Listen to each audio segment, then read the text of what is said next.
딱삼번 성경 공부 사무엘상 15장 26절입니다. 사무엘이 사울에게 이르되 나는 왕과 함께 돌아가지 아니하리니 이는 왕이 여호와의 말씀을 버렸으므로 여호와께서 왕을 버려 이스라엘 왕이 되지 못하게 하셨음이니이다. 그래서 26절에서는 사무엘이 사울의 요청을 거절합니다. 그래서 나는 왕과 함께 돌아가지 아니한다 이렇게 이야기하는데, 그 이유는 여호와께서 왕을 버려 이스라엘 왕이 되지 못하게 하셨음이니이다. 그런데 왜 하나님께서 사울을 이스라엘의 왕이 되지 못하게 하셨느냐, 그 이유에 대해서 설명하는데 왕이 여호와의 말씀을 버렸기 때문이다 이렇게 설명하고 있습니다. 그래서 나는 왕과 함께 돌아가지 않는다. 이것은 사무엘이 사울과 동행하는 것을 거부함으로써 이것은 어떤 사울의 정통성이 상실되었음을 상징적으로 보여주는 것이고, 이제 왕이 여호와의 말씀을 버렸다라고 하는 겁니다.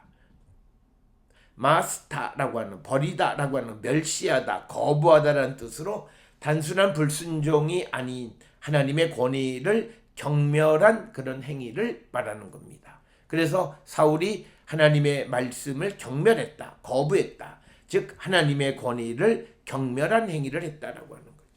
이것은 사울이 어떤 실수나 오해가 아니라 의도적이고 적극적으로 하나님의 말씀을 거절했다라고 하는 그런 의미가 되겠습니다. 그래서 여호와께서 왕을 버렸다라고 하는 왕권 박탈을 종결적으로 선언하는 이야기가 되겠습니다. 그래서 26절에서는 왕이 여호와의 말씀을 버렸고 또 여호와께서도 왕을 버렸다. 그래서 왕이 여호와의 말씀을 버리는 것은 여호와께서 왕을 버리는 하나의 원인이 되어졌음을 분명하게 보여주는 그런 말씀이고,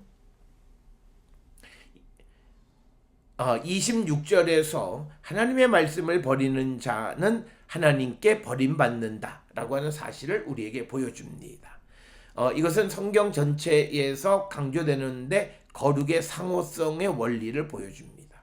내가 나를 존중히 여기면 나도 너를 존중히 여기고, 내가 나를 멸시하면 나도 너를 멸시한다. 사무엘상 2장 30절. 상호성의 원리, 거룩에 있어서 상호성의 원리를 보여주는 겁니다.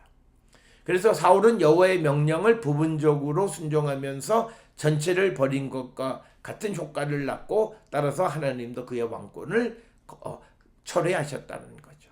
그러니까 부분적으로든 여호와의 명령을 거절했기 때문에 결국 사울이 여호와를 버려서 하나님도 그의 왕권을 철회했다라고 하는 겁니다.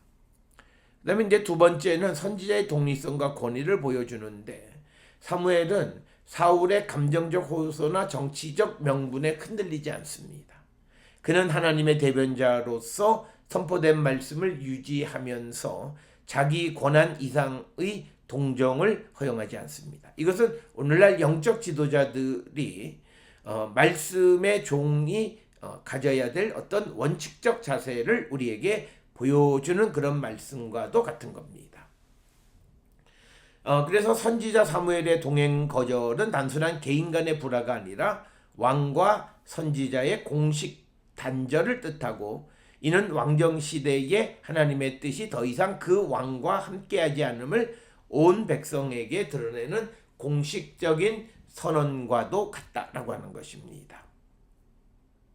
그래서 24절로부터 26절까지를 통해서 하나님께 죄 지은 자의 예배를 하나님은 기뻐받지 않으실 뿐만 아니라 하나님이 버린 자와 함께하지 않음을 보여줍니다. 하나님의 대리인의 역할을 했던 사무엘은 철저하게 하나님의 음성에 순종하여 하나님이 버린 자를 더 이상 미련을 두지 않는 모습을 보여주고 있는 것이 26절의 말씀이 되겠습니다.